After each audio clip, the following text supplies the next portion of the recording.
Hi good afternoon. CNBC आवाज Motilal Oswal studios में आप सबका स्वागत है। बारी आज के वेडनेसडे के सास बहू और सेंसेक्स की।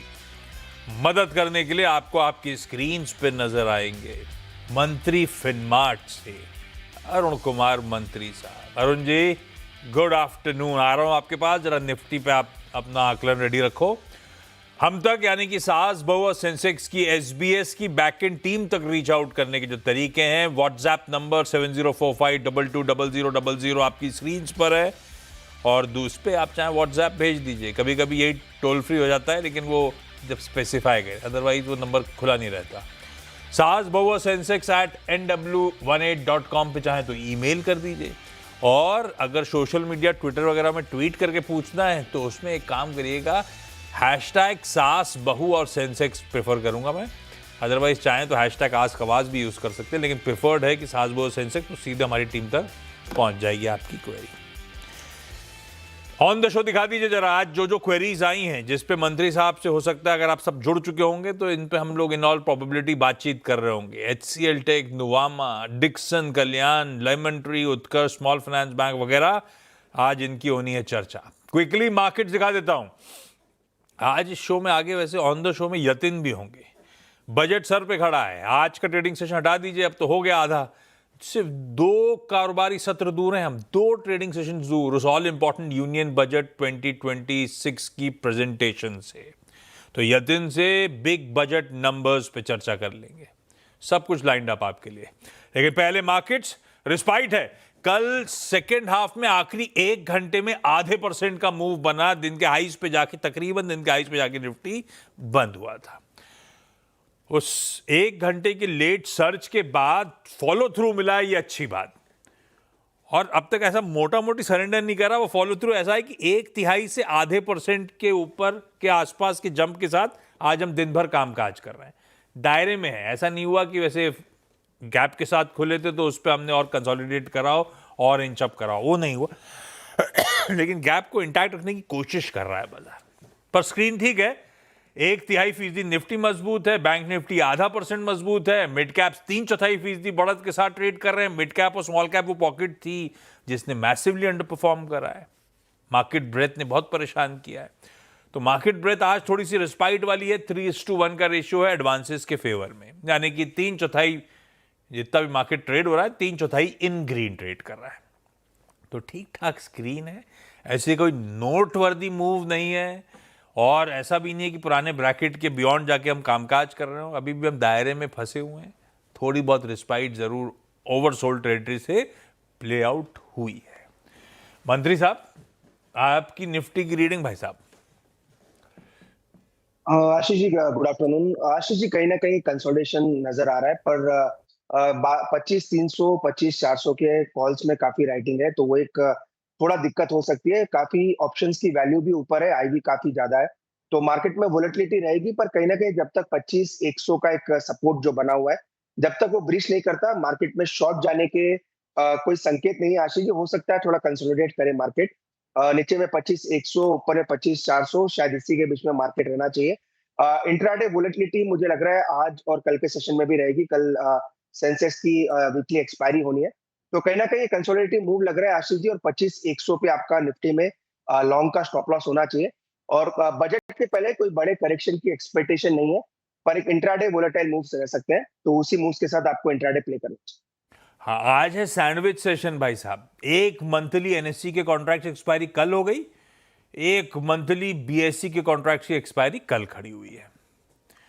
तो ये है बाजार पे समय का व्यू। एफएमसीजी थोड़ा सा दिक्कत में है। ऑटोज कह लीजिए, फार्मास्यूटिकल थोड़े से ठंडे हैं। ऑटोज कल भी दबाव में थे, कल तो रीजन था ईयू डील की नर्वसनेस। क्या चल रहा है? ऑयल एंड गैस भाई साहब, कच्चे तेल के हैंडओवर से देखिए ओएनजीसी और ऑयल इंडिया ऑफलेट मूव कर रहे थे और आज फट गए दोनों स्टॉक। ऑयल इंडिया 8% ऊपर है, सुबह से ही ऊपर था। ओएनजीसी स्क्रीन पे तेजी दिखा रहा है। कहां शुरू हुआ था, और ये ऑयल इंडिया से तो बहुत बड़ी कंपनी 8% मजबूती के साथ ओएनजीसी अब ट्रेड कर रहा है। ये हाईलाइट है। सरकारी एंटिटीज अच्छा कर रही हैं, अब उसमें ओएनजीसी ऑयल इंडिया भी है। पीएससी इंडेक्स जो हम कहते हैं वो अच्छा कर रहा है। वैसे सरकारी कंपनीज, क्योंकि सरकारी बैंक्स हुए, सरकारी कंपनीज हुई, ये सब ऑफ लेट अच्छा कर रही हैं। कोल इंडिया वगैरह भी अच्छा कर रही है, ना सिर्फ ओएनजीसी ऑयल इंडिया वगैरह। तो सरकारी स्पेस जो है बढ़िया कर रही है। कैपिटल गुड्स अच्छा कर रहे हैं। वो मेटल्स का आउट परफॉर्मेंस अभी भी कंटिन्यू कर रहा है। हिंदुस्तान कॉपर उस पॉकेट की हाईलाइट है। इंडिविजुअल स्टॉक स्पेसिफिक एक्शन तो बहुत तगड़ा है। ये देखिए हिंदुस्तान कॉपर भाई साहब, इतना चला हुआ स्टॉक 12.5% मूव दिखा रहा है। तो कमोडिटीज में आग लगी हुई है। चलिए सवाल जवाब के लिए सबसे पहले सिंगरौली यानी कि मध्य प्रदेश से सुमन त्रिपाठी मैम जुड़ती हुई। सुमन मैम हाय, गुड आफ्टरनून सुमन मैम। सुमन मैम कैसा कर रहा है पोर्टफोलियो, क्या हाल चाल? Good afternoon sir. आज तो हरियाली है पोर्टफोलियो में। फिर आज से काम नहीं होगा ना, ओवरऑल मामला गड़बड़ा हुआ है क्या? नहीं, हाई से काफी कम है बट है, अभी भी प्लस में है। बस तो फिर ठीक है। मतलब अपनी जमीन बचाना ज्यादा इंपॉर्टेंट है, वो आपने बचा रखी है। जी। खैर स्टॉक कैसे चुनते हो सुमन मैम? खुद ही अपना चूज करते हो, कोई गाइड करता है, कैसे होता है ये प्रोसेस? खुद भी स्टडी करती हूँ और मेनली मैं आपके सीएनबीसी चैनल से ही गाइड लेती हूँ। जितने भी एक्सपर्ट्स आते हैं उनको मैं बहुत ध्यान से सुनती हूँ, तो वहीं से मैं पिक करती हूँ। तो एक्सपर्ट जो खूब सारे कॉल्स देते होंगे दिन भर में, आप उनमें से अपनी शॉर्टलिस्ट करते हो और अपना चुनते हो, ऐसा? जी जी। मैं Perfect, बहुत अच्छा। आपकी हाँ, जी, मैं समझ आपकी गया। बहुत बड़ी फैन हूँ और अनुज सिंघल सर की भी बहुत बड़ी फैन हूँ। और अनुज जी गाबा की हो सर गए की आप, भी। वो तो मेरे साथ बैठे हो इसलिए बोलना पड़ गया आपको। नहीं खैर, नहीं, अनुज अनुज जी ने मुझे आइडिया में काफी टाइम पे बहुत समय रहते बचा लिया था। अरे वाह। उन्होंने इतनी बार वार्निंग दी कि मैंने कहा निकल जाओ एक बार, फिर और देखेंगे। अच्छा हुआ निकल गया, आज तक मामला संभला जी नहीं आइडिया का। खैर जी बहुत जी। बढ़िया। सुमन मैम पहला सवाल। तो ये लेमन ट्री पे मैंने एवरेज किया था। 75 से मेरी बाइंग थी, 23 में मैंने लेना स्टार्ट किया था, थोड़े थोड़े क्वांटिटी करके। अभी मेरा एवरेज प्राइस है 95 और 500 क्वांटिटी। ये अपने हाई से काफी डाउन हो गया है। इस पे व्यू चाह रही हूँ कि इसको होल्ड करूं या जितना प्रॉफिट है उतने पे निकल जाऊं। अभी तो इसमें एक डीमर्जर होना है, एक और जी एंटिटी जी आएगी, उसमें इन्वेस्टमेंट्स आएंगे, जी। वैल्यू अनलॉकिंग का प्रपोजिशन बनता है। लेकिन मंत्री साहब हुआ क्या, मेरी बाइंग से तो अभी भी बढ़िया मुनाफा है, पर एक समय मैंने 100, मेरे ख्याल से पौने 200 रुपए तक के देखे हुए हैं, और आज 50 रुपए वहां से ठंडा पड़ा हुआ है। इससे पहले ये 50 रुपए 30 रुपए भी चले जाए, निकल जाऊं या बने रहना चाहिए, ये वापस तेजी कर सकता है? व्यू क्या है आपका? आशीष जी, ये काफी आप कह सकते हैं काफी डिफिकल्ट कॉल रहता है यहाँ पे लेने के बाद, क्योंकि ये स्टॉक काफी ऊपर गया, दैनिक करेक्शन दिखा के 125-26 के आसपास चल रहा है। लकीली आप कहें या फिर इनका अच्छा इन्वेस्टमेंट रहा है, अभी भी इनके बाई प्राइस से ऊपर है। पर चार्ट देखिए आशीष जी, चार्ट वीक है। अगर मार्केट में वापस गिरावट आती है तो हो सकता है आपको 110 112 तक के भी लेवल आते हुए नजर आए। आशीष जी, कंपनी अच्छी है, कोई दिक्कत नहीं है, पर चूंकि चार्ट नेगेटिव है, मेरी इनके लिए सलाह रहेगी प्रॉफिट बुक कर ले, प्रॉफिट बुक करके वेट एंड वॉच करें। अगर इसी कंपनी में इनको वापस निवेश करना है तो 110 के आसपास फिर री एंट्री करके चल सकते हैं। तो चूंकि चार्ट नेगेटिव है आशीष जी, मेरी सलाह एक ही रहेगी कि एक बार का प्रॉफिट बुक करके कैश में बैठे। गिरावट 110 तक आती है तो वापस री एंट्री करके चल सकते। लीजिए, क्लियर कट कॉल है, 30 रुपए का मुनाफा हो रहा है, बुक कर लेते हैं। चार्ट्स वीक हैं, हो सकता है दबाव आए, और उस केस में 110 के आसपास री एंटर कर लीजिएगा। ये स्ट्रैटेजी नहीं सही बैठी और यहाँ से आपके बेचने के बाद चल गया तो अफसोस मत करिएगा, क्योंकि अपन ने तो प्रॉफिट ही बुक करा है ले देख के। कई बार ऐसा होता है, निकालने के बाद अफसोस ही अफसोस होता चले जाता है। कर्नाटका के उडुपी से उमा मैम जुड़ती हुई, लेकिन फोन लाइन पे जुड़ रही हैं। उमा मैम फोन पे जुड़ रहे हो? खैर उमा मैम पहला सवाल क्या है? सर मेरे पास डिक्सन है। मैं 3000 से लिया था, बस मैं सेल कर दिया, मतलब 7000 में सेल कर दिया था। बाद में पश्चाताप हुआ, फिर से मैं ले लिया 14,000 तक लेके गया। सॉरी, मुझे हिंदी भी नहीं है। नहीं कोई इशू नहीं, समझ में आ रहा है मुझे। हाँ, मतलब खरीदते खरीदते आपकी बाइंग प्राइस हो गई 14,000, है ना? हाँ हाँ हाँ, 10 लिया। अभी मुझे समझ में नहीं आ रहा है क्या करूं, ऐड करूं या होल्ड करूं या सेल करूं, क्या करूं, मैं पूछना चाहती हूं आपसे। खैर ठीक है, लिया पहले, चल गया तो और लिया, फिर वो क्या था वो मंत्री साहब, फिर बेचा तो और चल गया, फिर घुसी, तो मतलब इनके साथ मैम के साथ फंस गई। पर आपको अफसोस नहीं होना चाहिए, वो इसलिए मैंने लेमन ट्री में भी कहा था पीछे पलट के नहीं देखने का। अपना मुनाफा बंद गया तो बंद गया, अपने भाव पे फिर से आया तो एंटर करेंगे, नहीं तो अफसोस नहीं करेंगे। डिक्सन पे आपने बढ़िया मुनाफा कमाया था, 3,000 का 7,000 पे बेचा था मैम, पर वो ठीक है। अब 14,000 की एवरेज बाइंग हो गई है। डिक्सन के दिन खराब है मंत्री साहब, 1 महीने 1.25 महीने से तो परेशान कर दिया स्टॉक ने। क्या व्यू है, अब क्या करें 14,000 की खरीद वाले? आशीष जी, इनकी हिंदी जरूर इन्होंने बराबर नहीं बोली, पर इनके फीलिंग्स में समझ गया कि इन्होंने काफी अच्छा बुक किया है प्रॉफिट, फिर ऊपर से स्टॉक नीचे आया। पर कोई दिक्कत नहीं है आशीष जी, पर मुझे लग रहा है कहीं ना कहीं 9,200 9,300 के आसपास एक सपोर्ट है स्टॉक में, पर यहाँ से 1,000 रुपए के नीचे सपोर्ट है। तो चूंकि 4,000 रुपए ऑलरेडी डिप देख चुके हैं, 9,200 इसीलिए इंपॉर्टेंट है आशीष जी, क्योंकि ये जो बड़ा मूव आया था ऑलमोस्ट 1,000 2,000 से जो 14,000 तक स्टॉक गया था, उसका गोल्डन रिट्रेसमेंट रेशियो 9,200 9,300 के आसपास आता है। तो यहाँ से मुझे लग रहा है आशीष जी 700-800 रुपए की गिरावट और पेंडिंग है। अगर वहां तक वो अगर देख सकती है या गिरावट अपने स्क्रीन पर रख सकती है, तो वहां पे मुझे लग रहा है एक बार बॉटम बन के वापस स्टॉक शायद आपको 12 12,500 तक के लेवल दिखा सकता है। तो आशीष जी 4,000 रुपए नीचे है, काफी गिरावट स्टॉक में आ चुकी है, मार्केट भी अपने सेंटिमेंट लो के आसपास है, तो यहाँ पे एग्जिट करने की सलाह नहीं है। वेट एंड वॉच करें, 9,200 के आसपास एक स्टॉप लॉस जरूर लगा लें। अगर यहाँ से पलटता है आशीष जी, तो 12 12,500 तक के लेवल्स शायद एक बार आते हुए नजर आए, वहां पे एक बार का अपना पूरी पोजीशन से एग्जिट ले लें। तो फिलहाल बने रहे, 9,200 का स्टॉप लॉस लगाए, 12 12,500 के आसपास अपनी पोजीशन से निकल जाए। गोल्डन रिट्रेसमेंट रेशियो मतलब कि एट मैक्स जितना लॉजिकली रिट्रेस हो सकता है वो पेन पॉइंट है, उसके बाद अनलाइकली की और गिरेगा, उम्मीद ये है कि चलने लगेगा, ऐसा मंत्री साहब?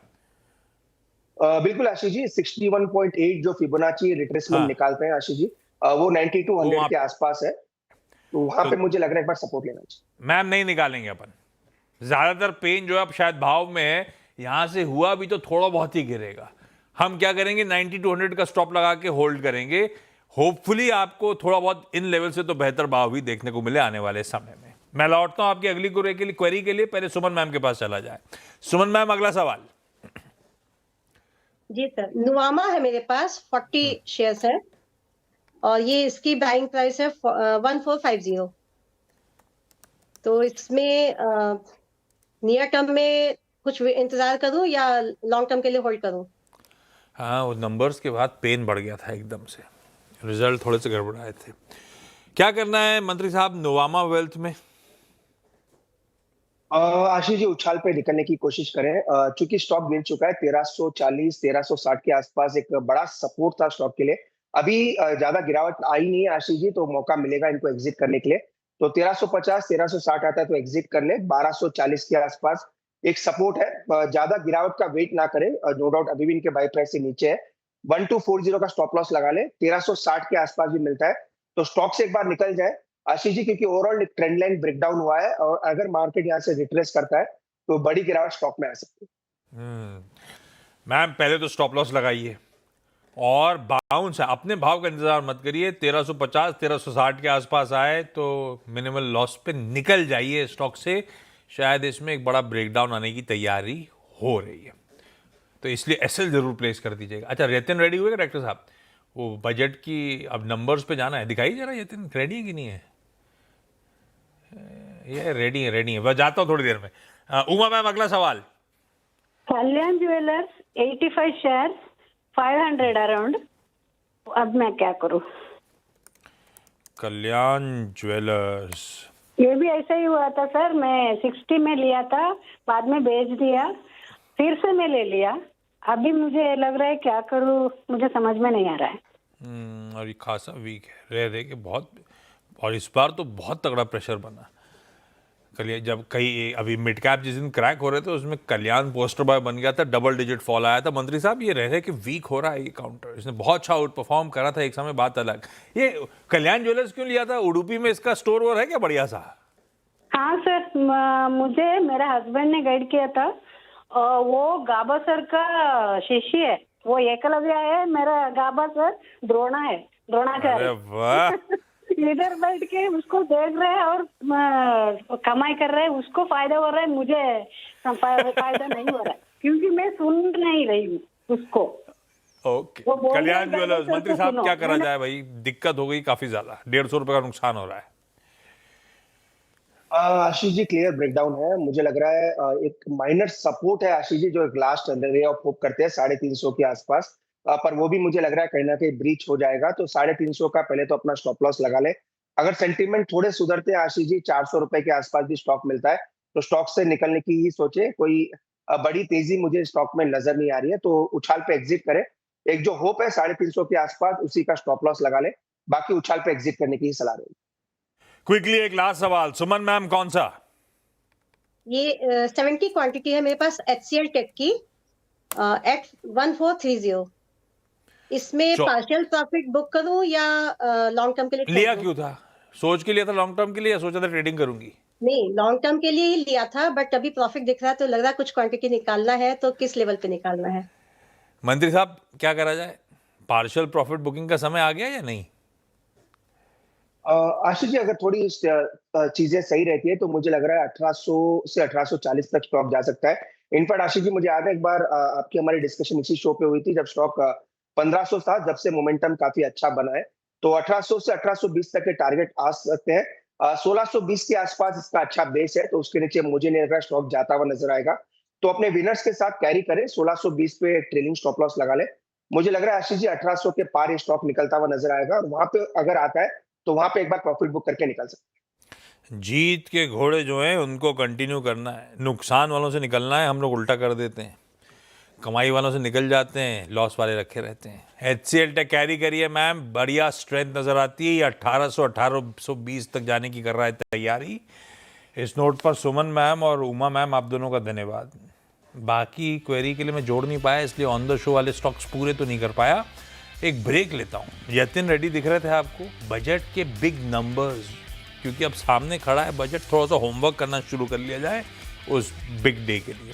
तो यतिन से ब्रेक के उस पार जाने, फीसदी उछाल के साथ मार्केट जब हमने चेक किया था 15 मिनट पहले, मोटा मोटी सब कुछ वहीं काम काज कर रहा है, इवन ब्रेथ भी वही है। आइए थोड़ी सी बजट की तैयारी करना शुरू करें।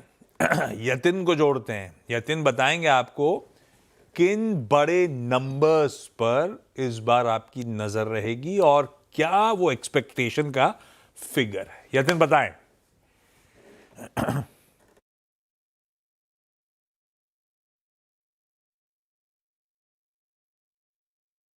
जी, तो सबसे पहले CNBC आवाज पे समझ लीजिए बजट के बड़े आंकड़े, बजट के बिग नंबर्स। और सबसे पहले फिस्कल डेफिसिट, ये एक ऐसा आंकड़ा है जो बाजार के फोकस में रहता है। और FY 26 की बात करें, यानी करंट फाइनेंशियल ईयर की बात करें, तो 4.4% के आसपास फिस्कल डेफिसिट होने का अनुमान है।